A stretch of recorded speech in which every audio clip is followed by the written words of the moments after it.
Welcome back, everybody. Today I have a 2015 Honda CR-V here. Customer concern is that it will intermittently be a crank no start, and this one actually threw me for a loop for a little bit because it actually came to me with two different, apparently unrelated issues.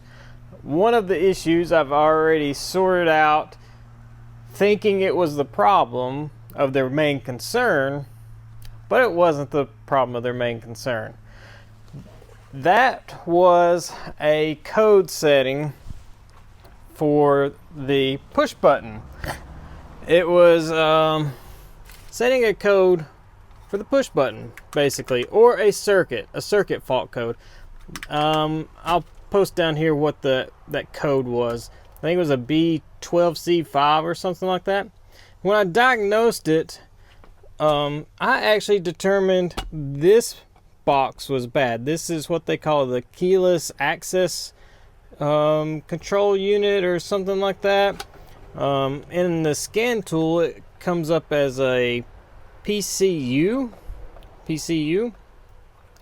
And what was wrong with this thing was actually kind of hard to spot.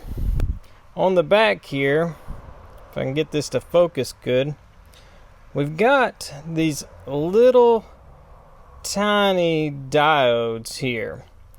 And let's see, which number was it? Oh, D195. That one right there, you see how it's not on there? Well, that's because I took it off. When I looked at this thing, you can kind of see right there where it had some smoke leave the diode. It was causing an intermittent fault code for this. I don't know what happened to it, but I replaced this with a brand new one from Honda. There's the bag for it. And that code has went away. But we still have the intermittent crank no start, and we'll see if it's going to do it for you. Yep. So crank no start, you can see we've got some RPM here. And what I figured out was, if usually the other day, if I just cycle the key back off, it would crank and run. Now this was also at the time it was setting the circuit fault code for the push button start. So that was making me think that maybe this module that's responsible for turning on some ignition relays and stuff was entering like a default kind of thing, a default strategy when it would set that code. So that's how I got kind of led down this odd pathway of putting this in here without this actually being the problem of their crank no start. So let's get into this thing and actually figure out why we have an intermittent crank no start.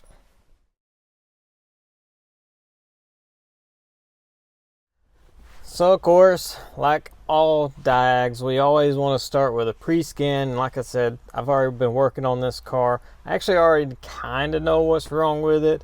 So I'm going to bring you along to show you what I found and how I come to that. But once I fixed this module, this keyless access module thing, I no longer got any code setting in this car. You can see on the scan tool here, we've got no codes. And of course, there's going to be lots of modules that are grayed out. That's just modules that are optional. This car's kind of a base model, not at the basis, like the lowest level. It's an EX, but yeah, all these other modules that are grayed out, they just don't exist on this car. So I'm not concerned at all with those.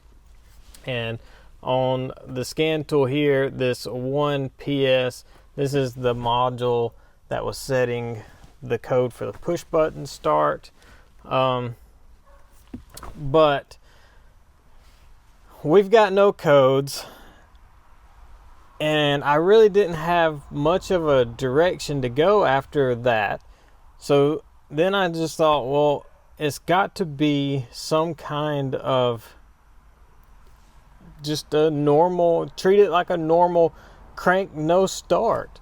What do we got to have? We got to have spark, fuel, air, compression. Well, cranking this thing over, it clearly had compression, and when it runs, I mean, it runs completely fine. Like, and there's no codes that sit in it. So if we go into the engine module, there's no codes at all set in this thing. It runs and drives completely fine.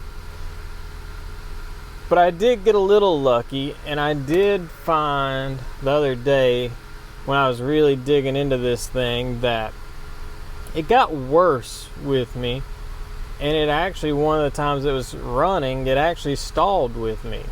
So that's another thing also, like, how could we stall? Like, what's going on with this thing? So that told me, like, I've got to deal with actual engine issues. Like, this was a engine issue, not necessarily an immobilizer or a relay thing from this, you know. I've ruled that out.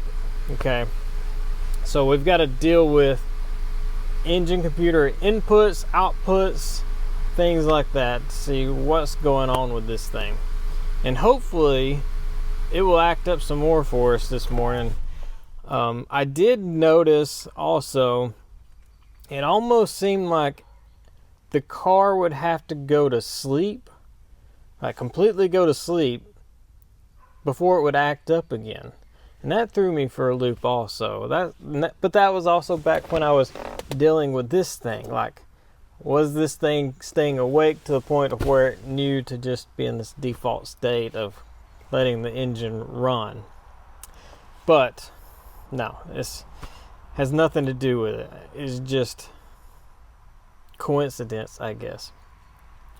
But anyways, the customer actually brought it to me thinking this thing had a key issue. With Hondas, if you'll watch kind of right over here, right as soon as I crank it, you'll see a green key flash. As long as that thing doesn't stay flash or stay on or turn red or something like that, I'm pretty sure with Hondas you don't have a key issue. As long as it flashes at one time and goes out, you're fine. I could be wrong. I don't deal with a lot of Hondas. I definitely don't deal with a lot of Honda key issues. But I was pretty positive I didn't have a key issue.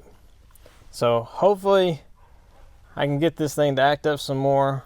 And we'll try to look at some live data when it's acting up and go from there. Alright, so I've let this thing sit for a few minutes, let everything go to sleep. Hopefully it's going to act up with us, and we can look at some data when it does it.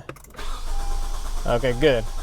So see, we're just cranking, and I did figure out that as long as I just didn't reset the button here, as long as I just kept trying, it would basically stay in this mode. And the battery's going to get a little weak on me. I do have the Top Don Tornado 90,000 on this thing. I think, let me make sure I got it on. Yeah, I got it on.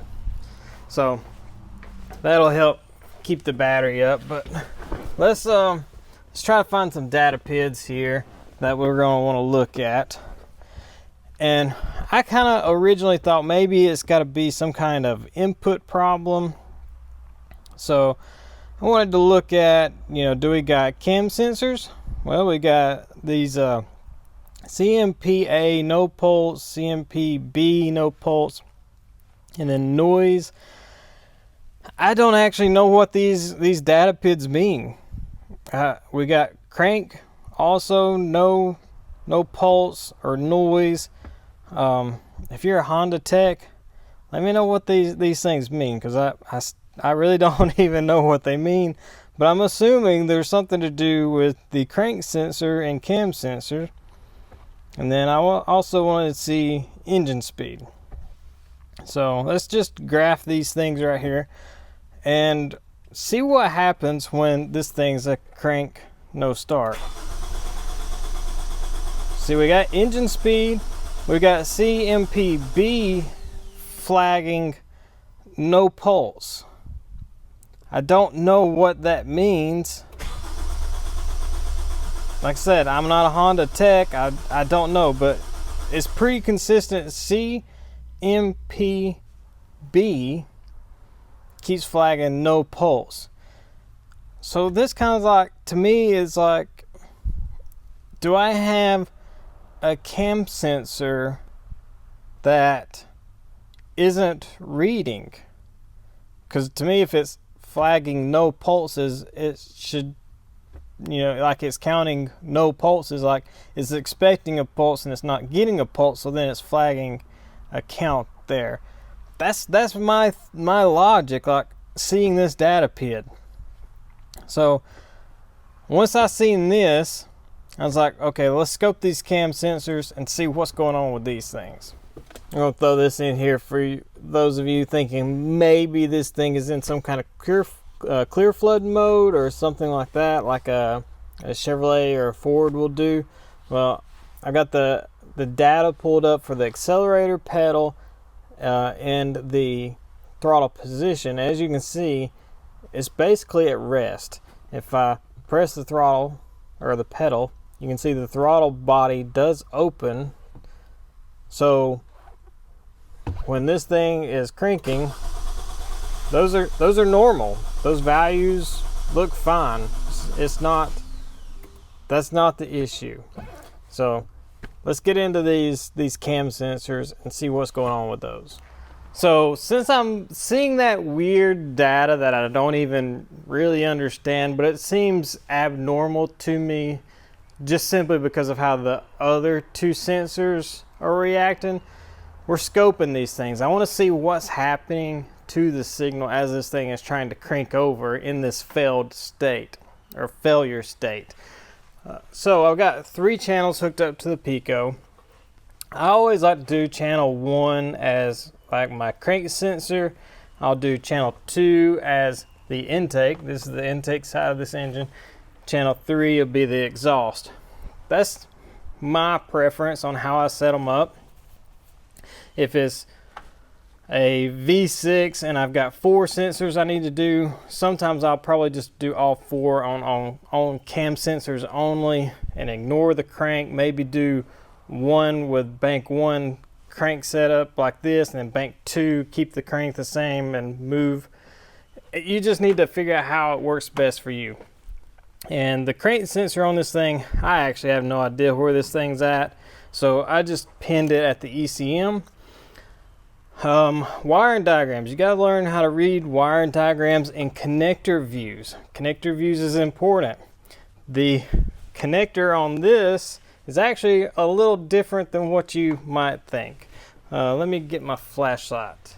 I know you're not going to be able to see these because it's just gray plastic and stuff, and maybe if I can move my light around a little different. Okay, there you go. You can see on that corner, that says 42. That one says 51. You can see 41, 30, 21, and 10 down there. And pin 1's going to be on this other side over there. So that's actually not accurate for this. And you can actually see somebody's been here before. This is my crank sensor wire, the signal wire. You can see somebody's been here before, gnawed it up with something. I'm just back probed in here.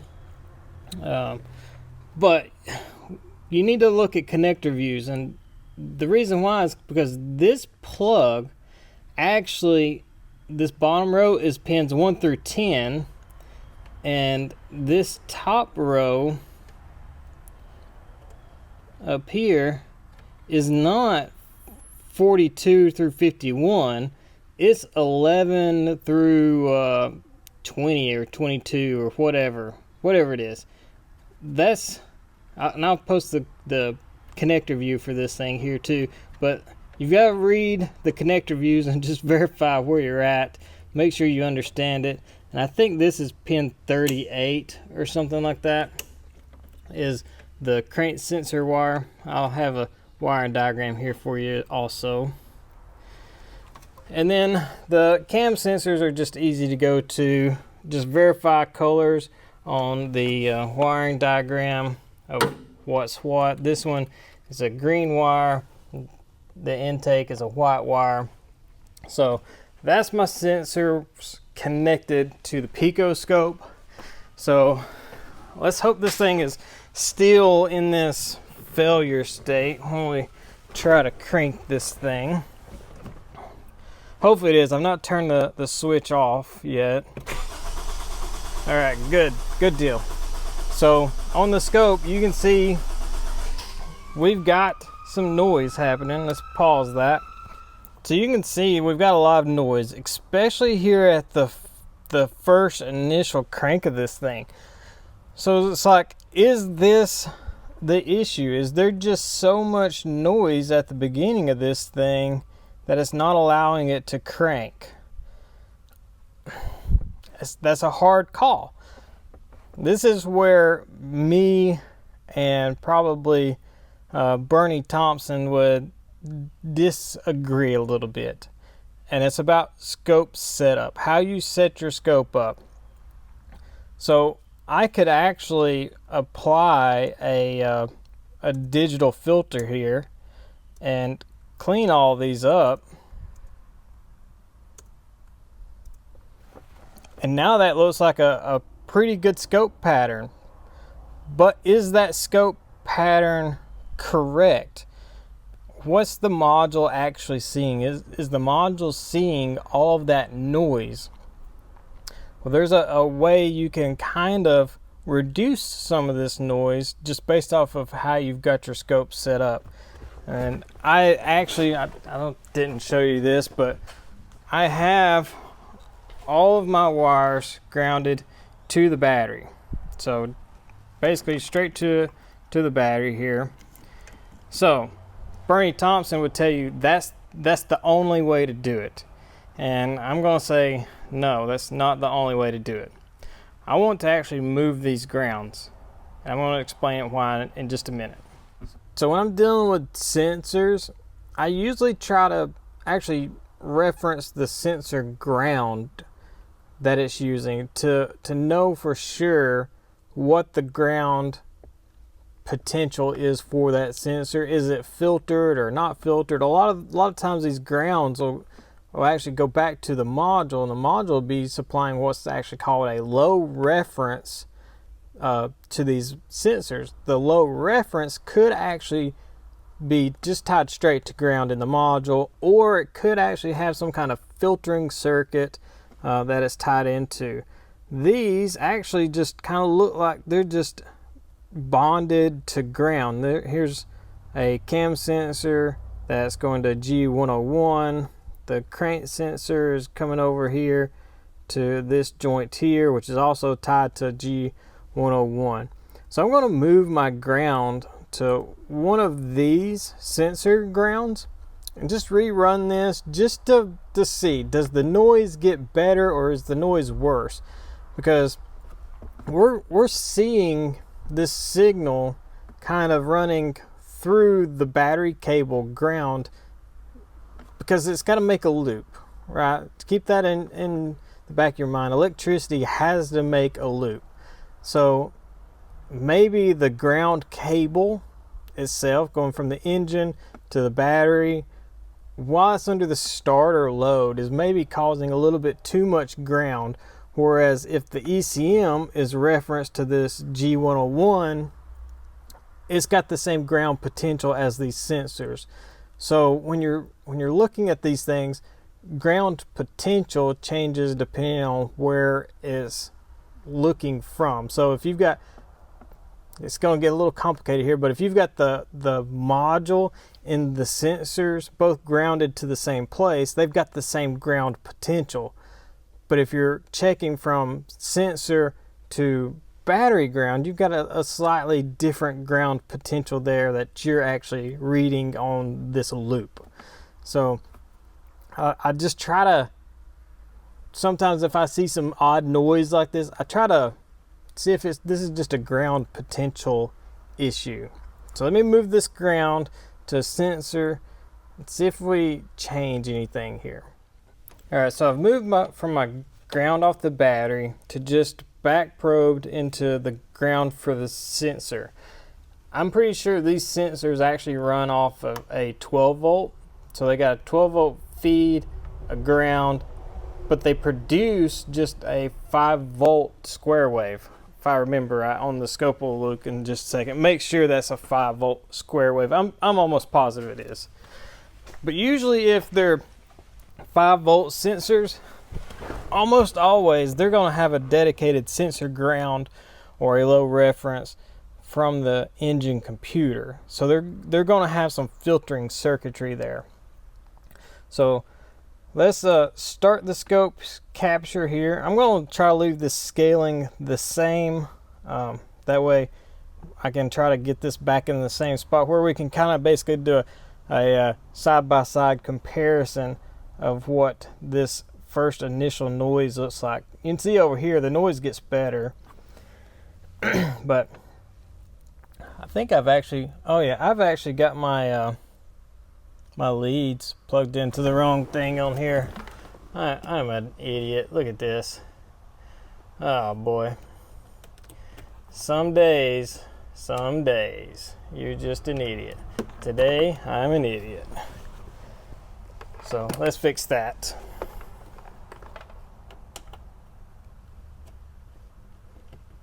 There we go. So now our instead of having this red be our crank sensor, that's actually going to be this blue cam sensor. So these are going to swap, but we're focusing on this noise right here. So let's start the scope. Do a little crank here. We're still in this fault state, so that's good. We can stop this. Now let's drag our little box over here. And look at that. See how much cleaner that actually is? We'll take a screenshot of this and I'll post the 2 screenshots here for you. That's the difference in ground potential. It's relative. Like where you're at on that ground path, you can get a different signal reading. So to me, this is more along the lines of what the ECM is going to be seeing, as long as the ECM is tied back to that same G101 or a closer ground to that. Hopefully that makes sense. But either way, is this the problem? Is this noise the problem? Seeing it cleaned up like this, I don't actually think so. So now let's actually turn the key off, or turn the switch off. Let's start the scope back. Let's see if we can actually get to crank and run. Alright, awesome. We're cranking and running. So let's stop the scope. You can see that we still have basically this same amount of noise here. So the noise isn't the problem. I don't know what the scan tool data is counting there.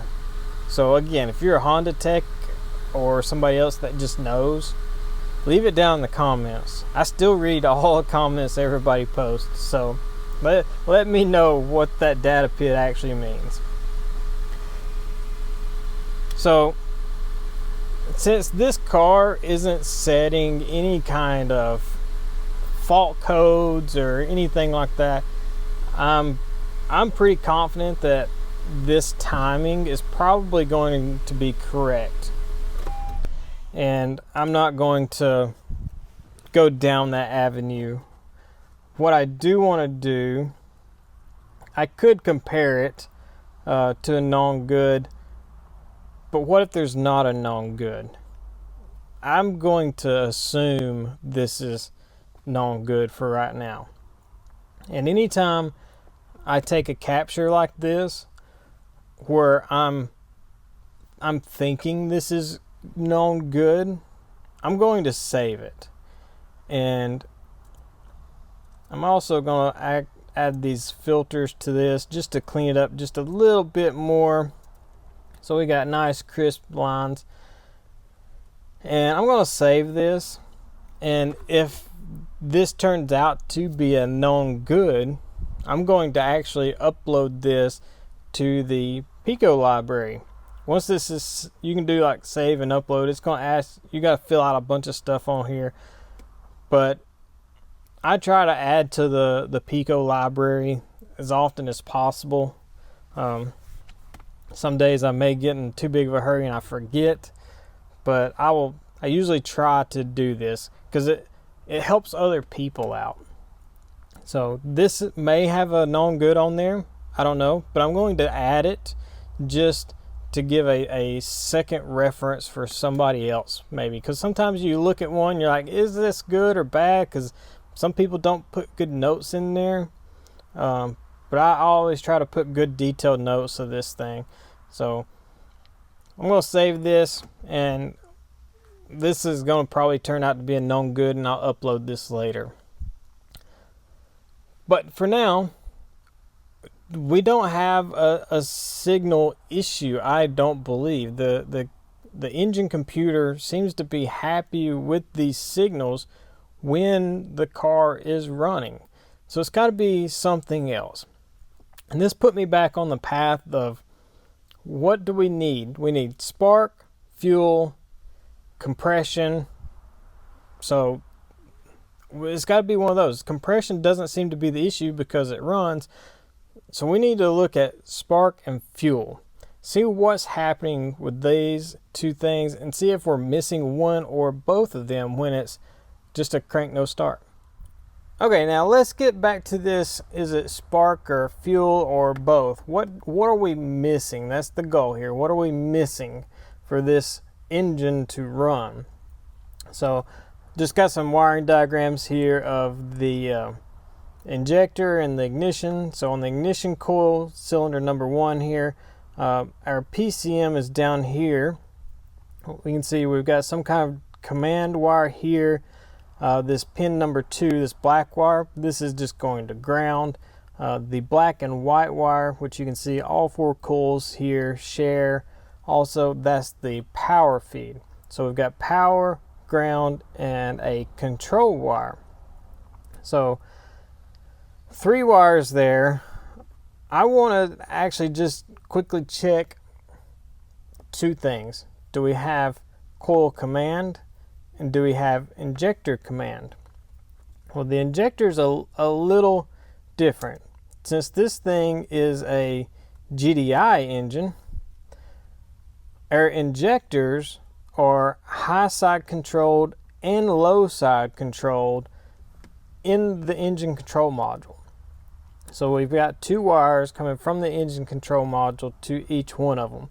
This is pretty common, and if we kind of look here, we've got this 12 volt right here going through a transistor that ties in with a little diode here basically to kind of give it some feedback protection. Then we got this little square box thing that's going into another little transistor right here that feeds out on this black wire right here.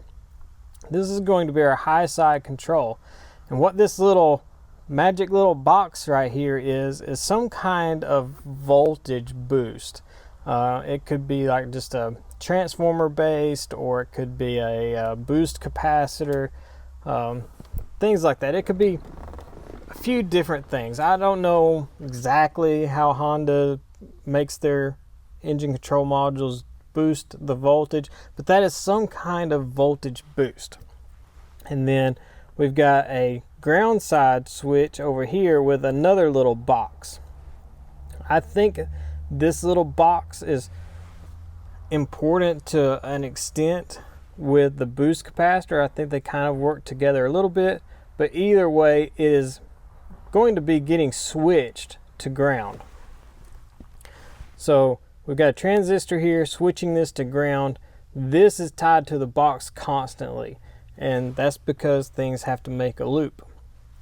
Right, so if we've got high voltage here, well, that high voltage has to tie back to itself somehow, like to make the loop. So if we've got a transformer making the voltage increased, you've got two wires off the transformer basically. I know this is getting into electronic stuff that not really important, but think if you don't know what a transformer is, it's basically two coils of wire in the same box, in the same housing.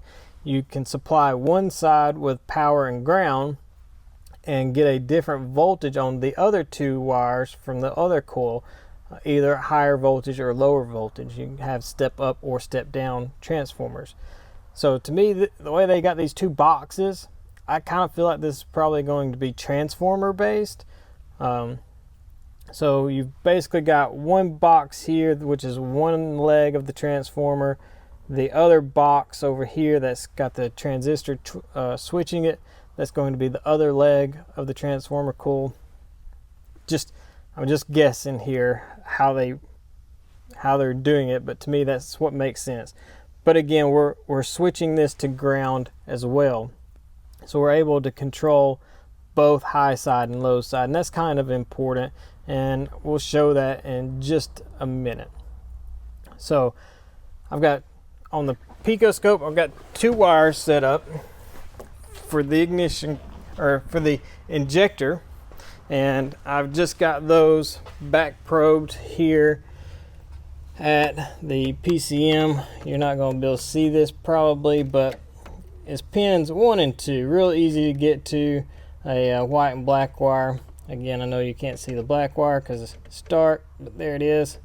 So channels 2 and 3 are going to be my injector control, and then channel 1 or channel A is going to be my control to coil number 1.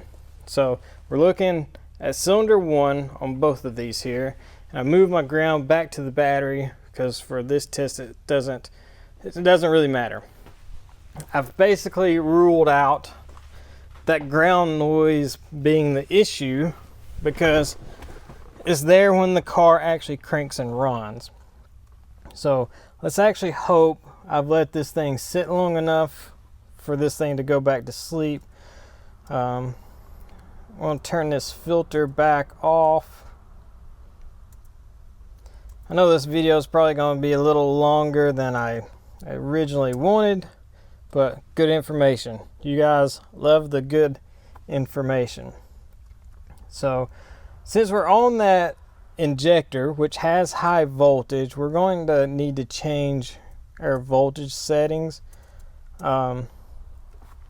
Generally, if I don't know what the voltage range of these injectors are, I would use an attenuator. But I've already done this test once already, so I already know I'm going to be fine with the Pico feeding straight into it. It's not going to be a big deal at all for this thing. And then that coil command, I think it's a 5-volt command, I believe. Either way, we'll see it in just a second. So let's crank the car and see. Let's start the scope first. Let's crank the car. Hopefully we're going to be a crank no start again. Let the page refresh. Dang. So we're running. Alright, and you can see we've got this noise again. Again, that's because where my ground potential is. But let's zoom in here and see what good looks like. At least now that it cranked and runs, we can see what good looks like. So we've got a coil command here and a coil command here. But why do we have two injector pulses here? We've got one here, which would be in the exhaust. And we got one here, which would be in the intake. That's a little strange, right? Not really. Let's look at this and kind of discuss what's happening here. I'm going to turn the filter on that ignition just to help clean that up some. So we've got ignition control here and here, and the engine's running. So we know that's going to be close to top dead center. So let's go ahead and put some phase rulers on here so we can see the phases of this engine. And we're not going to really worry about getting this exact. We'll just get it close. So think of this coil command as the dwell time for the coil. When this turns off, that's when that coil is going to fire. So that's going to be relatively close to top dead center of this engine. So we got 4 strokes. This would be the exhaust stroke, since this would be, or not the exhaust stroke, the power stroke. The piston's going to be moving downward here.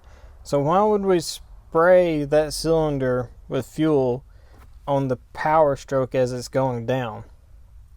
We're not. I'll just follow me. So this lighter blue section, that would be our exhaust, piston moving back up, pushing exhaust out. This one here, this darker blue section here, that's going to be piston coming back down, drawing in intake air. And there we have a fuel injection. You see how this little spot here looks a little different than it does over here? This is going to hopefully start making sense for some of you. Since we're controlling the high side, you see our red is our high side, our high voltage. If we actually bring down our voltage cursor, we're going to be about 40 volts. Okay, let's move this blue one up out of the way. So you can see we're about 40 volts here. Let's move this up some. And you can see on our green trace, which is our low side control, we've got 2 different looking patterns here.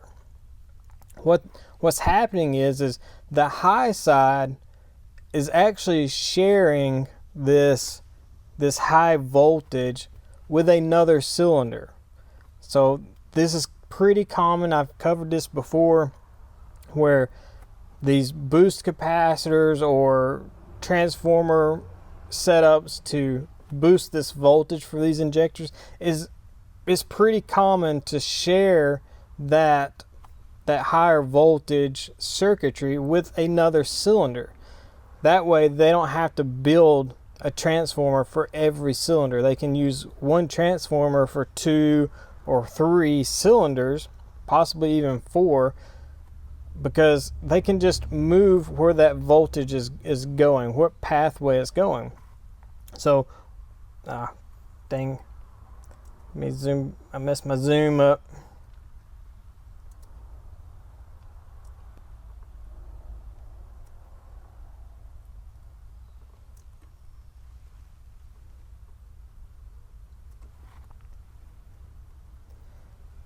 So over here, this is actually going to be the companion cylinder for cylinder number 1. We use that transformer that is going to be shared with 1. I would probably say this is going to be cylinder 4. I don't know what the firing order is. I'm just guessing. So cylinder 1 has got a companion cylinder that's basically in the same piston motion all the time. And on 4 cylinders, it's usually 1 and 4 and 2 and 3. So anytime piston 1 is at top dead center, so will number 4. So I'm assuming this is number 4's injector, and since we're sharing that transformer or boost capacitor circuitry, we just send this high voltage out, and it's going to both injectors. But since we're also controlling that low side, that ground switch to let me go back over here to the picture so this can make a little more sense. Since we're switching the low side to ground as well, we can basically say, okay, we're going to fire this high voltage circuit, and it's shared with this one. So both of these this is going to get fired, so we're going to be feeding here, and you're also going to be seeing it here because they're using the same transistor, the same high voltage here. This one here could be separate, but we're using the same high voltage here and here. This is literally the same transistor. Okay, but since we've got separate transistors for our ground, okay, we can actually go back over here to having a hard time seeing here. Laptop's in a odd spot, but we can see that on our low side we don't actually have any command. There's no ground command. Over here, however, we actually do see it. And why you're seeing it here is just because that voltage is just going through the coil of the wire of the injector, and it's going back to the PCM, and it's just sitting there. It's not actually doing anything. So if we move this up, you're going to see this basically mirrors that red trace. Okay, see that? But see how over here we're separate. Over here we're actually firing the injector. Over here we're not firing the injector. All right, so this is going to be a different cylinder. That other cylinder would be looking like this in this spot. Okay, so right here we're actually firing the injector, and you can see we've got a more typical looking injector pulse like we would see on a regular injector system, where we've got a 12 volt feed and then a ground switch. So if we zoom in just a little bit more on this, you can actually see we've even got a little pintle hump right here. Very normal looking from what you're used to seeing with a normal 12 volt injector. And what's happening here is we're using this high voltage here to open the fuel injector. We're turning the high voltage off, but this fuel injector is actually still just staying open from fuel pressure. So it's actually able to keep the pintle open. And then right here, we're going to give it a little extra help with some 12 volts to keep it to stay open for as long as we need to. And this messed my zoom up again. Sometimes touch screens and stuff. But either way, when we only see that 2 pulse there, that's it sending 12 volts to just kind of help hold the pintle open. Because once it's open, we've overcome that pressure. Now we've got actual pressure helping to hold the pintle open, but it will overcome it eventually. So just a little bit of a 12 volt hit in there will help hold that pintle open.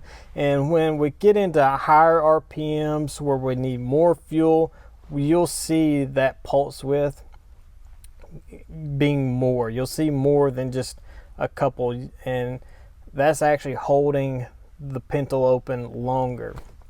So hopefully that kind of makes sense a little bit. So this right here is what I'm talking about. We're giving it just a little bit 12 volts. You can see 12 volts right here just to help hold that pintle open. I don't know if we zoom in over here towards the end. Well, let's do right here. Sometimes when these things first crank, they give some extra pulse width. Oh yeah. So we'll zoom in on this one here. You can see here we're giving it more just to give it more fuel. So when this thing is running, we see how it is working. Okay, so this is our known good. We've got ignition coil firing, and we've got injector pulse. So now we need this thing to break again to see which one of these we're missing. All right, so let's see if it's going to do it again. All right, sweet, here we go. So we're crank no start right now, and you can see we're definitely missing injector. We do not have injector. Specifically, we don't have high voltage injection at all. Come on, computer. It looks like we're trying to do something here, but we're not getting anything. And this isn't ignition coil feedback. You can see we're two completely different humps here. They don't overlap. Okay, so we've got something going on with our fuel injector circuit. We don't have fuel, and that's what's causing our crank no start. This is a pretty cool capture here. So now we got to figure out what is causing us to not have fuel injection pulses. So this is back when you need to really be able to look at wiring diagrams and understand them.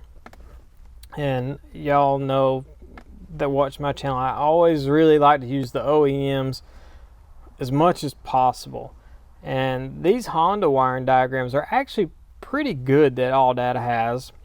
These are from Honda. These are the OEM wiring diagrams. So electrical OEM, and just in the powertrain management, that's where I've been looking. I've been looking at this PCM all. That's a really cool diagram. And of course, we've got to know what vehicle we are. We're a EX, so we're going to be paying attention to diagram 9.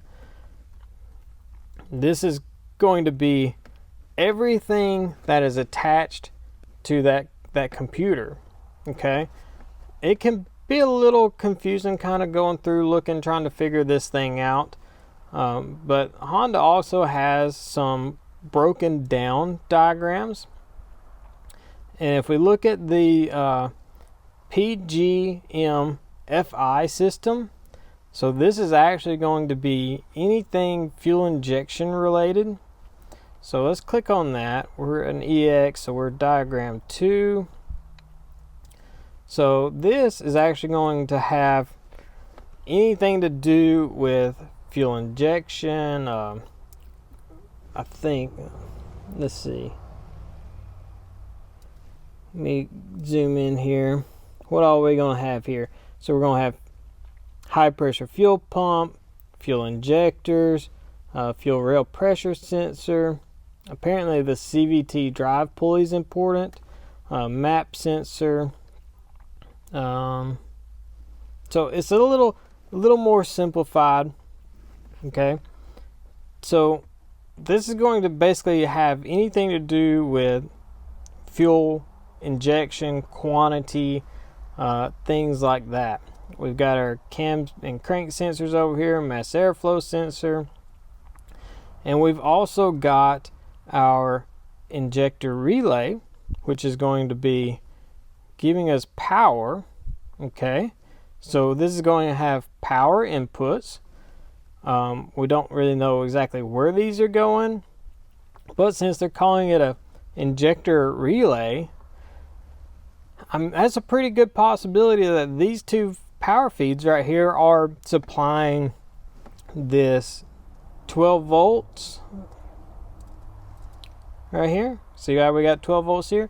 It's also a good possibility they're using that for this boost capacitor or transformer right here.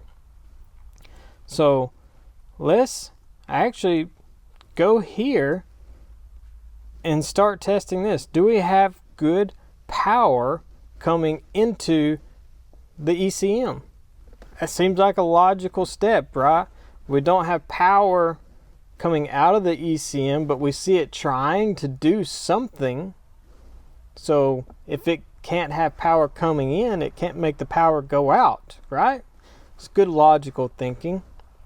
So let's check these this control wire to this relay.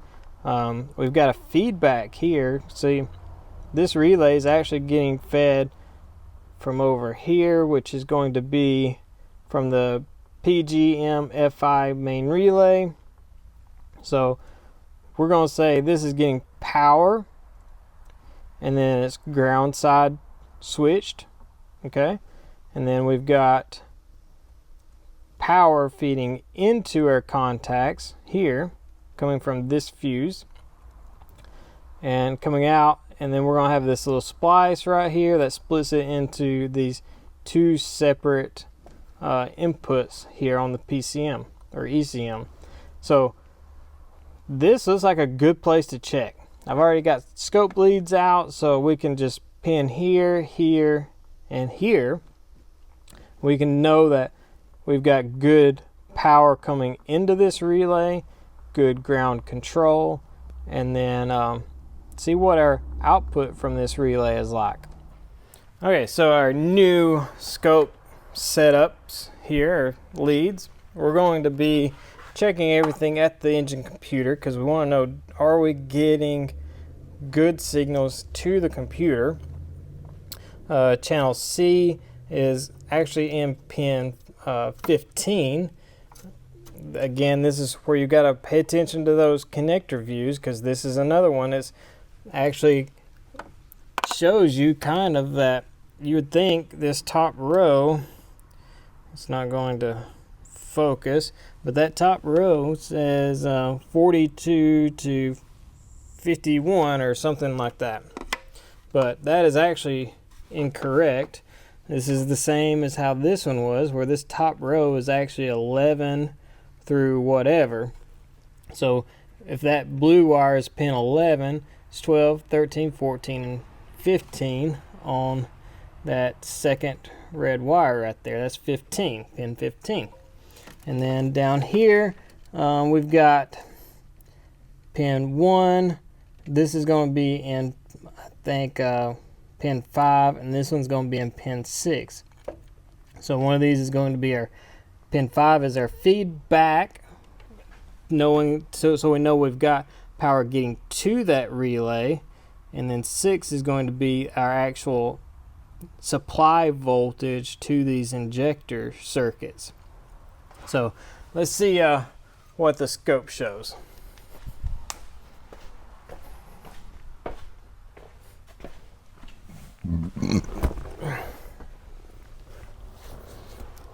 Now this hopefully is still in this failure state where it's a crank no start, and I've lined all my things back up to 0, and you can see our blue and red trace both have battery voltage on them. So if I pull a cursor down here, you can see our voltage is about 13.5. That's because I got the power maintainer on there, or battery maintainer on there, keeping the battery charged. And then channel 3 or channel C is sitting at ground because that's our ground control. So I'll do a little screenshot of everything of the wiring diagram, and you can see these are the channel colors in relation to what they're pinned on at the ECM here. So let's crank this thing and see if we're in this fail state mode.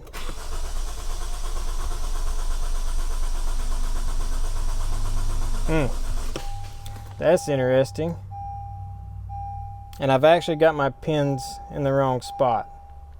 I know this because of how this channel A and B are. So I've actually got these both pinned in the wrong thing, mainly because I checked this yesterday. I'm actually in 6 and 7. When you get in a hurry, you make mistakes like pinning things in the wrong spot. So take my advice, slow down if you can. For me, this is a Saturday and I got family obligations I'm trying to get to. But anyways, let's proceed on with caution. Vehicle's back asleep. You can see all of our voltages are 0. I was supposed to be pinned in 5. 5 on the wiring diagram is my relay voltage feedback, like the control side. So this brown wire, pin 5. Pin 6 is my relay output supplying power to the module, and pin 15 is my ground side switch. So that's my pins, all right, and hopefully I've got them in there good this time. I think I did have it in 5, but I think I had, when I put it in, the needle was in crooked and actually crossed over and was touching 6. So I'm hoping that's what it was. So moving my pins, hopefully I've got this thing figured out. I'm gonna wait till the screen refreshes again, and hopefully this thing's gonna be a crank no start. Hopefully. Same thing. I really feel like I don't have my pin in there right, but either way, you can see we've got an issue, and she's cranking for a long time right now. But you can see we've got an issue. We have a severe voltage drop. Okay, like this is only getting up to 8 volts here. But these humps, this is actually every time it's firing an injector or attempting to fire an injector, we get this. God, me and this Zoom today, it's just not happy. I don't know why we got more of a voltage drop over here than over here, but every time this drops, this is an injector trying to fire. And when it turns off, we get this voltage ramping back up. So this is our issue that we need to figure out. What's causing this voltage drop? I've moved my pin a 3rd time. Let's see if it's right, because this capture still isn't the same as I had yesterday. Oh, it cranked and run that time. But when I move my pin right here, I move my pin, you can see how this is different here. The other day when I checked this, I had good 12 volts getting to that coil control feedback, or the power feedback circuit. This is getting real confusing, I know, I'm sorry.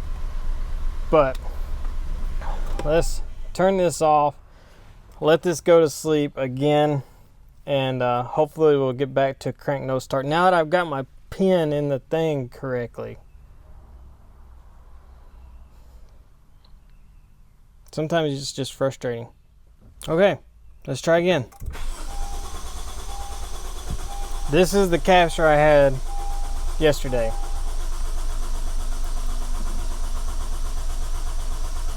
Yeah, you're not gonna crank, you can stop now. I don't want to push the button because it'll basically resets it.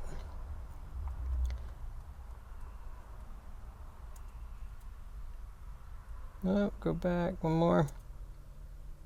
So as you can see, when we crank the engine, our pin 6 on the ECM is not getting adequate voltage. Okay, our red trace is the coil power feedback. We have that, but our supply coming out of that relay is not good. So we can see that now.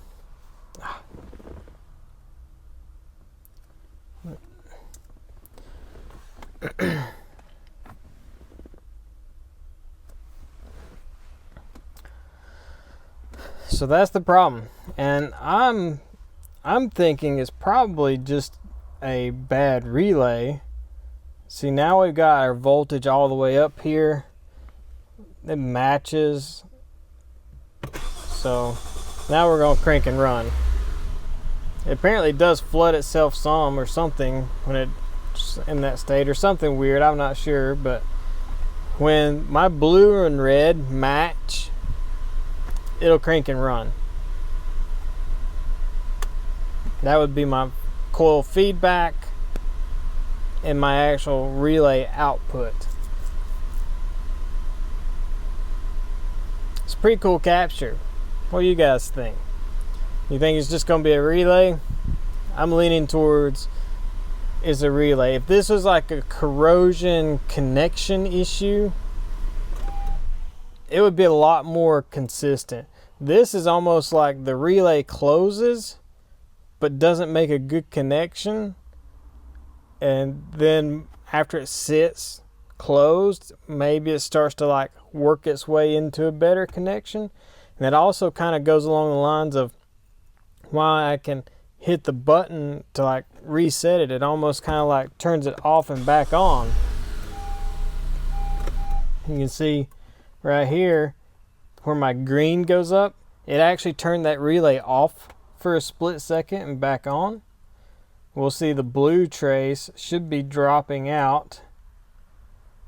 So yep, you see the blue drops out, and as soon as the relay closes back on, it snaps it back closed. So I'm very confident this is a bad relay. Very confident this is a bad relay. And the reason why it's still working is because, well, the relays right now is closed. The PCM or the ECM, whatever you want to call it in this thing, is still on. It's got these relays turned on. That's why I've been having to actually wait until the car goes to sleep for it to be a crank no start. And that's kind of been the pattern with this, is like when it's been asleep, when you first try to crank it, it's a crank no start. But if you turn it off and back on, you know, it'll usually crank right back up, giving you this false state, thinking of it's doing something in a default state, and it's really not. It's just double tapping that relay, making that relay get a good connection. And it takes this thing a while to go to sleep. I don't know why this ECM stays on for so long, but it does. One thing I've been doing to speed this process up is just taking the negative battery cable off, putting it back on to basically make the module turn off. Like you see, we've still got power and ground feeding that injector relay, so it's staying on. But if I take this off, it went away, went to sleep now. We've lost our power. Stick that back on there. Tighten that back down a little bit. You can see now we've got no power. But if I, well, that time it closed the relay enough to work, but that's what this thing's gonna need. It needs a relay. Let me actually find where this relay is. So it looks like our injector relay is in this little auxiliary underhood relay box, and a little hard to find in this thing because the only thing you see is this box, air filter, engine control module, battery. It's not really a whole lot else, but we know that it's got to be coming in this harness because that's where our power feed is. So if we just follow that into that harness, it goes down and around over there and up into that. But there's also, I know this ain't gonna focus too well, but down in there, yeah, it's not gonna focus too well at all. Down in there, there's a harness that goes down under there. And this thing has actually had some paint work done, and this is missing. So let's just do a little investigating here. There's our harness, and here is our relay box. I'm not even gonna be able to get y'all in there because the tire's in the way, but there's the relay box. That looks like somebody's already been messing with. So we may actually find something damaged in here. If this was in a collision, which it kind of looks like it. This looks like it's fresh paint. This is definitely fresher paint because we've got this great tape line here. So let's see what's going on with this thing here. Oh yeah, this cover's a little mangled. It just fell off. I'm not sure which relays. I think it said relay 1, but this was, oh man, somebody's had the cover popped off of it, or the cover, I don't know, that looks like somebody jabbed it with something. I think we're on to something though. I'm not sure which one it's, I think it said no, number 1, which according to this, that would be number 1, but number 4 would be the empty one. So this thing just gonna not be looking correctly because empty one would be number 4. And this doesn't really help much. There's no label in it. Let's actually pull the cover off here. Oh, it's been super glued. Yeah, it's been super glued. You can actually see how much is broke. Let me try to get to where I can get into this and look at it. I don't know if I'm gonna be able to have y'all set up or not. Got some yeah, not so good wiring repair done there.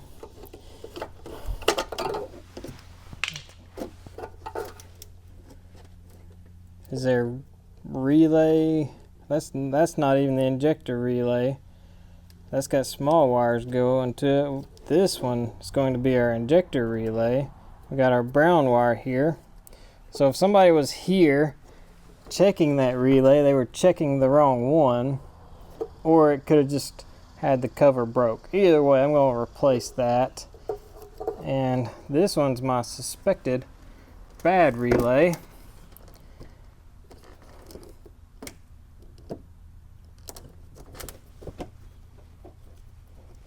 I'm basing that just off of the colors. I don't really like how this has been spliced back together. I don't like that. But either way, we could actually, if we wanted to, probe both of these with the scope and make sure our power in is good versus our power out. But I've also kind of disturbed this thing, so it may not even act up anymore for us. I'll give it a shot though real fast. We'll probe these right here and see. Okay, so now our blue traces the power going into the relay. Red traces power going out of the relay. Green is still going to be that relay control wire. And as you can see, we should be asleep right now because we've got power on blue but not on red. Let's try to start it. There we go. That is proof that is a relay. Let's add a filter onto this red just to kind of clean it up just a little bit. Green, we don't need green because we know green is not the issue. Turn that off. So now you can see blue, power coming into the relay, red, power going out of the relay to the engine control module. That's pretty cool. We need a relay. I'll show y'all just so you know.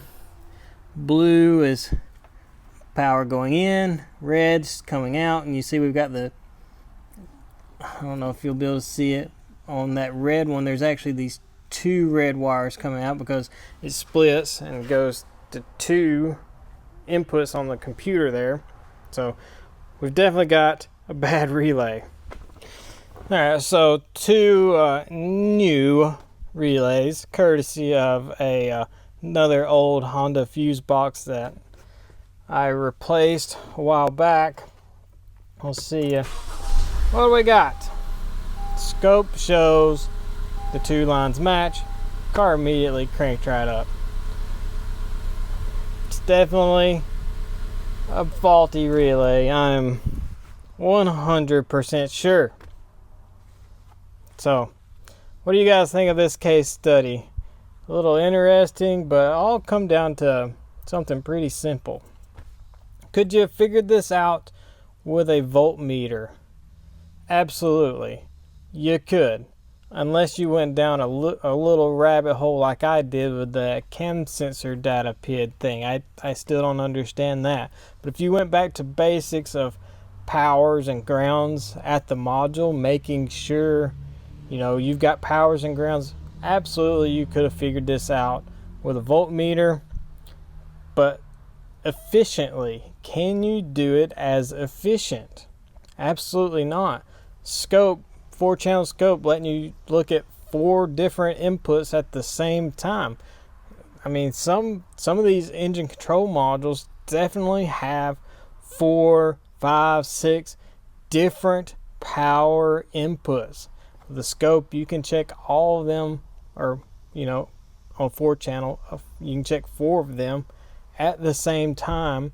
And when you're dealing with an intermittent issue, you definitely want to catch the issue when it happens, especially if it's a hard one to duplicate. This one's not too bad to duplicate. I basically knew every time the engine computer went to sleep, I would have this issue on the next crank almost every time.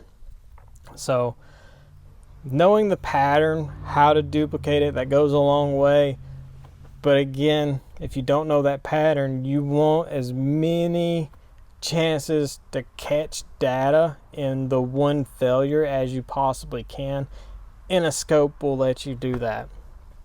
So hopefully you guys followed along to the end to find out that we just need a relay. If you did, leave a comment, let me know you made it to the end. Also, hit that like button, hit the subscribe button if you're not already subscribed. Here lately, it's been really hard for me to make videos, but this one, when I seen the scope capture yesterday, leading me to think I had a bad relay, I was like, oh, this is going to be a good video. So whenever I run across something like this, I will definitely do my best to get it to the shop to where I can film it. As y'all know, I'm mobile. A lot of times I'm go. I don't have time to film something. I try when I can, but here lately it's been really hard just because of how busy I am. But anytime I come across a cool case study, I'm definitely going to try to do a video for you guys. And hopefully Megan's on full time with me now. She's in the van with me every day. And the goal is, once we kind of get into a routine, we've been doing a lot of business development here lately, doing schedule stuff, actually scheduling things and trying to keep to that schedule. So hopefully now we can kind of work in some stuff where maybe while we're out, we can actually do some shorter videos, filming some short stuff for you guys, because a lot of the stuff I get is very quick. I run through it very fast because I've just got to go. But hopefully we'll get into rhythm to where we can start doing maybe some shorter 10-minute videos or something like that. Because I know y'all keep telling me you'll watch anything I put out. So hopefully we can start doing some more videos for you. But I know you really like these cool case study ones. And this one was pretty cool, I think. So let me know in the comments. Thanks for watching, everybody. We'll see you guys later.